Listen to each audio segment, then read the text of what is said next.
Banyak aspek-aspek nanti muncul. Itu yang harus dipikirkan.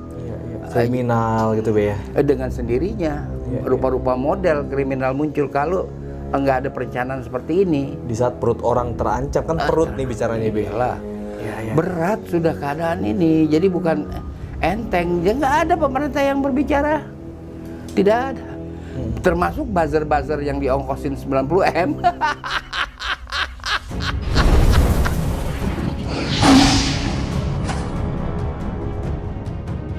Ya, assalamualaikum warahmatullahi wabarakatuh teman-teman semua. Balik lagi bersama gua Vasco Rusemi di Macan Idealis. Bareng Pak B. Ridwan Saidi, mentor kita, guru bangsa kita. Yang ingin gua tanyakan kali ini kepada Pak B, teman-teman, adalah gini B. Iya. Ini Indonesia katanya B. Ini katanya, ini menariknya adalah Menko Polhukam yang bicara B, bahwa Indonesia ini 99,99% 99,99% resesi. Kok enggak, buat saya itu angkanya menarik ya. 99,99. Kayak harga sepatu bata.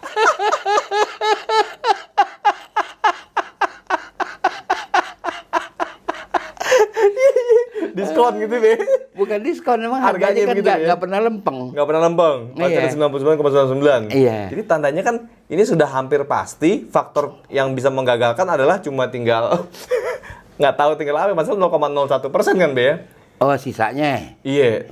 Bahwa ekonomi Indonesia sudah akan mengalami resesi kalau nggak salah bulan depan nih bilang Be. Bulan depan dia bicara Agustus, berarti sekarang. Sekarang nih bulan ini nih kan. Iya. Nah, dan yang menariknya adalah pada saat itu beliau bilang, tapi ini bukan krisis. Resesi ini berbeda sama krisis. Tapi yang saya tahu nih Be, yang saya tahu, yang namanya resesi itu justru malah jauh lebih berbahaya dibanding krisis. Dampaknya Be. Iya, krisis itu ada faktor kesementaraan. Ya. Iya kan? Iya. Kita krisis minyak gitu kan. Itu kan kesementaraan. Iya. Tidak total. Krisis itu segmented, tidak total. Kalau resesi itu total. Jadi pertumbuhan terhenti. 2 kali berturut-turut. Apanya? Penurunan pertumbuhan ekonomi ya. Oh iya, terhenti. Tidak ada kenaikan. Iya. Tapi minus terus. Iya. Sekarang kalau pemerintah berani mengumumkan, mungkin bukan 5,3 kan kuartal kedua. Iya. Kita mau berakhir kuartal ketiga, bulan September nanti. Penutupan tahunnya. Iya, September. Iya. Kuartal ketiga mungkin itu waktu sudah 10%. Oke. Krisis itu. Karena banyak PHK di mana-mana, banyak orang gajinya separuh dan sebagainya. Iya, ini Be, kemarin kan saya sempat bikin konten, saya muter ke pedagang yang di sekitar situ lah Be, sekitar di Jakarta sih Be sebenarnya. Yang tadinya mereka punya penghasilan misalnya kayak pedagang lontong Padang tuh Be, lontong Padang. Mereka punya pendapatan tuh omset sekitar 1 juta sampai 1,5 juta per hari. Sekarang bahkan bisa sampai 50.000 doang Be sehari. Maksimal mentok-mentok katanya 70.000. Ini berapa persen? Oh jauh lah. Jadi dia cuma dibandingkan dengan yang biasa, dia hanya 30% atau 20%. Nggak nyampe dong Be. Malah enggak ya? Nggak nyampe Be. Dari 1 juta sampai jadi 50.000 doang Be. Wih, itu jauh. Ini dong. tandanya kan cuma berapa persen Be? Jauh sekali. Single digit Be. Iya. Dan menarik lagi, itu bukan cuma pedagang, bahkan itu pedagang makanan yang notabene kebutuhan primer rakyat kan Be, makan gitu Be. Iya. Lalu kayak tukang elektronik, servis. Iya. Wajar, oke lah, wajar kalau turun itu Be ya. Iya. Terus tukang air isi ulang Be, itu pun turun Be. Yang tadinya dia sekitar 200.000 per hari, jadi nggak nyampe 100.000. Ya masa ya orang kagak minum ya. Itu Be, ini gimana cerita? Jadi saya pas saya lagi kemarin bikin konten sama mereka, saya jadi keinget Babe. Saya pengen wawancarin tukang gorengan jadi Be. Kang gorengan tidak parah. Nggak parah Be. Kalau dia pandai memilih tempat pangkalan berdagang. Iya. Saya kedatangan juga kawan-kawan minta nasihat. Ini resesi ini saya mesti bagaimana? Iya. Tadinya dia developer. Iya. Habis semuanya. Iya. Dia mau dagang kopi. Saya bilang udah kebanyakan orang dagang kopi dimanapun, di mana-mana orang dagang kopi. Iya. Jadi saya gimana? Piara kambing. Karena begini, nanti orang ngawinin terlepas dari faktor kopat-kopit, orang ada hajatan itu tidak bikin pesta besar, tapi minimal ada sedekahan. Nah kalau sedekahan itu biasanya motong kambing. Makanya saya anjurkan kalau punya pekarangan, ya kan, Melihara dari kecil. iya melihara kambing. Oke, Iya. ya. Cuman ente jangan duduk-duduk deket anak kalau udah piara kambing. Kenapa, Be? Bawa kambing ente.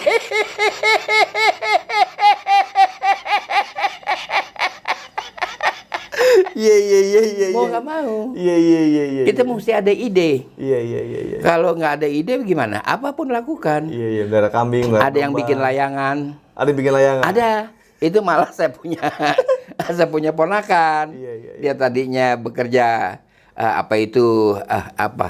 parabola gitu ya kan. Oh, instalasi parabola. Sekarang dia bikin layangan. Oh, alih profesi dia bikin layangan. Iya, Ali. Apakah tandanya orang-orang ini sekarang udah mulai stres jadi main layangan? Iya. Itu antara lain. Tetap itu, butuh hiburan tapi hiburan Iya. yang murah Iya. jadinya karena ya, Be, ya. Orang bikin. Jadi kita mesti cari akal. Begitu. Kita mesti cari akal antara bikin layangan untuk pribadi-pribadi kita masing-masing. Iya. Begitu. Apalagi sekarang narsum-narsum kurang. Oh, udah berat. Itu udah berat. Iya. Persoalan itu kan. Iya. Persoalan narsum apa berat. Jadi kita mesti berpikir apa yang mesti kita lakukan, ya kan? Sepanjang itu halal. Iya. Nggak apa-apa dagang kambing, ya kan? Lalu bikin layangan. Kan itu orang lakukan semua. Kalau nggak mau apa? Nah sekarang itu perorangan. Nah lantas sekarang bagaimana negara? Pemerintah tuh melakukan apa? Nggak ada. Cuma ada pengumuman aja. Yang juga jadi tanda tanya, kenapa nggak Menko Equine kalau harus Menko? Itu kenapa, Be, kira-kira, Be? Kalau Saya nggak, Be? nggak tahu. Kenapa? Apakah karena resesi ini Polhukam kita terancam? Iya, mau nggak bisa dihindarin. Nggak bisa dihindarin, akan ada kegoncangan di bidang Karena kan Polhukam. resesi ini kan sebenarnya urusannya Equine ini sebenarnya, Be. Iya, tapi Menko Polhukam yang mengambil alih tugas itu untuk mengumumkan, dan pengumumannya pun tidak clear ya, tidak jernih. Ada kurang 0,01%, ada ini bukan krisis, itu jangan dikomentarin begitu. Ya kan, orang banyak yang sekolah ekonomi kok. Ya kan, jangan dikomentarin begitu. Nah, kalau kita lihat ini, itu versi pemerintah. Kita udah bahas versi mantan Wapres Budiono kan lain lagi, ini udah paralisis. Nah, terus bagaimana? Nah, kita ambil lihat zaman Hindia Belanda ya. Dampak dari Perang Dunia Pertama 14-18 itu baru terasa pada tahun 1931. Kita resesi, yang itu waktu disebut Malaysia. Malaysia istilahnya. Baru berakhir tahun 32, menjelang 33 lama. 29 baru berakhir 32 dan 33. Zaman Hindia Belanda. Iya, Belanda panik kan. Termasuk Bung Karno ditangkapnya kan pada zaman Malaysia. Zaman resesi. Ditangkapnya. Nah, pulihnya itu adalah mendatangkan pengusaha-pengusaha besar. Itu waktu kan Philips datang kan. Ya kan? Dari Belanda. Dari Philips Belanda, itu ya. perusahaan-perusahaan Belanda yang besar-besar disuruh invest ke Jawa. Sehingga itu Yang tadinya mendatangkan pakai petromak jadi pakai lampu. iya, itu. Iya. Jual lampu itu waktu namanya bohlam kan. Iya. Jual bohlam segala macam. Jadi itu membuka lapangan pekerjaan baru. Ya kan, percetakan yang besar-besar seperti Groningen Kolf kan, itu waktu nggak ada buku bacaan yang nggak dicetak di situ. Itu mendatangkan lapangan kerja semua. Jadi pada tahun 33 itu banyak sekali investasi yang datang dari negeri Belanda sendiri, dari swasta Belanda pada zaman itu. Nah, kemudian naik ekonomi. Oh, itu titik baliknya. Iya, nah sekarang kita siapa mau mengharap invest di sini, ya kan? SMK katanya, Be, SMK itu apa? Mobilnya kan nggak jadi. Mobil nasional, Be. Iya kan tutup. Oh, tutup, pabriknya nggak bisa apa ya? Kira masih lanjut, Be. Nggak ada. Sekarang apalagi yang ditutup kereta api cepat kan ditutup. Iya. Ya kan? Iya. Nggak tahu udah sampai mana, relnya ditutup. Kalau Jakarta dipindahkan ibu kota dipindahkan ke Kalimantan Timur kan udah nggak ada ceritaan lagi. Udah banyak yang ditutup. Begitu. Iya, iya, iya. Jadi apa yang mau dilakukan untuk mengatasi ini? Kita mengharap pinjaman nggak bisa. Apalagi kalau nanti dia lakukan permintaan RCTI untuk mempersulit orang mengakses komunikasi ke dunia, wah itu berat. Itu karena melanggar HAM. Itu lebih parah lagi. Jadi akan kena sanksi. Oke. Itu harus difikirkan. Iya, iya, iya, iya, iya. Jadi itu saya nggak tahu apa. Belum ada pikiran-pikiran dari pemerintah mau apa. Nggak ada. Ya kan? Dalam keadaan begini apa yang dilakukan? Ya kalau Untuk memperbaiki ekonomi, ya. iya, kalau membiarkan swasta motong-motongin gaji kan gimana? Iya. Kan kesian orang-orang terima gaji 50%. Itu kan kesian. Iya. Lalu selesaikan banyak lapangan kerja, kenapa dikasih TKA Cina? Iya, iya, iya. Ya kan? Iya. Pulangin dong TKA Cina. Iya. Ya kan, ini zaman parah ini. Orang kita banyak yang nganggur. Misalnya kita total TKA Cina ada 300.000, Iya. pulangin mereka. Kan itu bisa 300.000 warga negara masuk bekerja. Orang tuh bekerja adalah sebuah kemuliaan. Orang banyak nggak bekerja bagaimana? Banyak aspek-aspek nanti muncul. Itu yang harus dipikirkan. Iya, iya. Kriminal gitu, Be, ya. Dengan sendirinya, rupa-rupa model kriminal muncul kalau nggak ada perencanaan seperti ini. Di saat perut orang terancam, kan perut nih bicaranya, Be. Iyalah. Iya, iya. Berat sudah keadaan ini. Jadi bukan enteng. Ya nggak ada pemerintah yang berbicara. Tidak ada.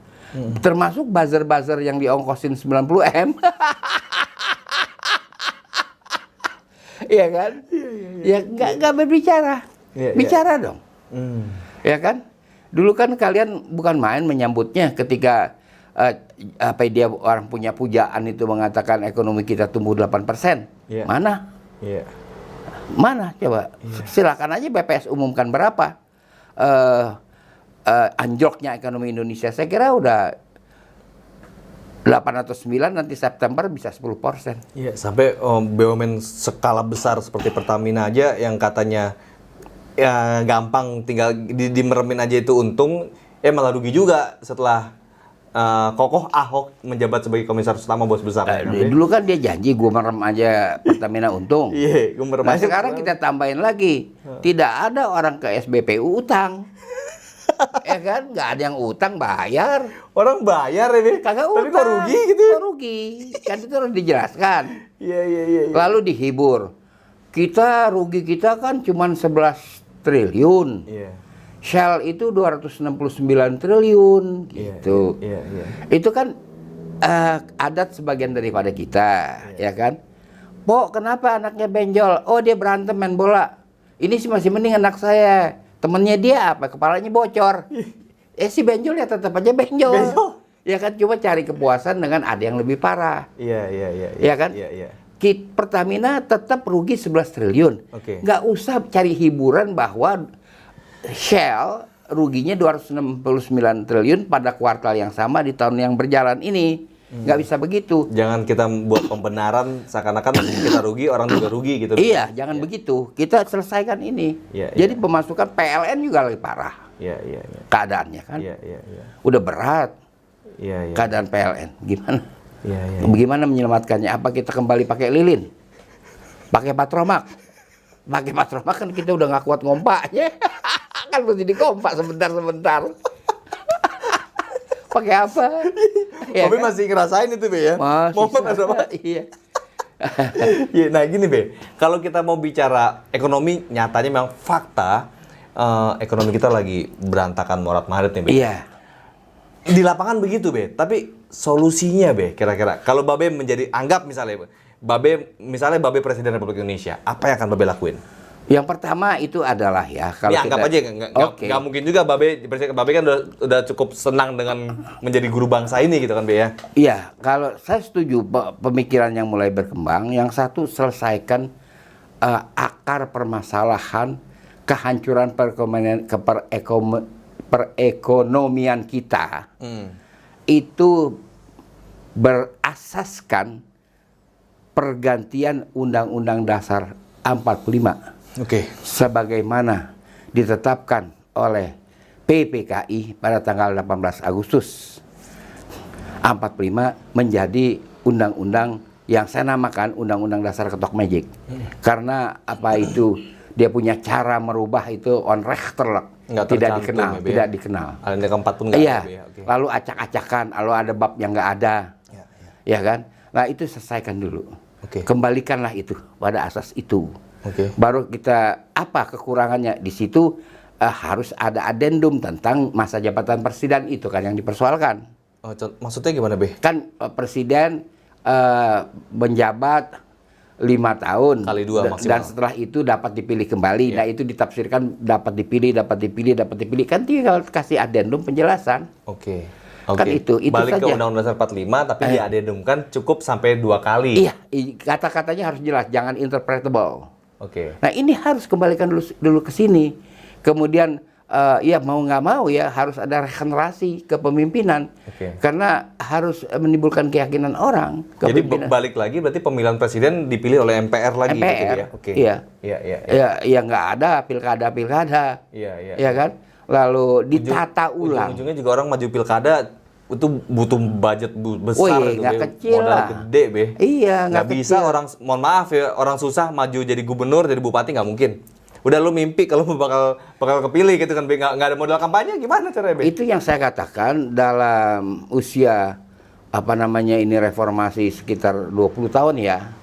Sekitar 20 tahun itu terjadi pembelanjaan yang tidak berguna, yaitu untuk biaya politik. Ya. Baik yang dilakukan oleh pemerintah karena pemerintah membantu partai menggelar pilkada, lalu juga bagi pihak-pihak yang terlibat di dalam pilkada ataupun pilpres ataupun pileg, ini yang persoalan uang yang cuma di aur-aur kalau kata bahasa Betawi. Iya, iya. Nah ini satu lagi, Be.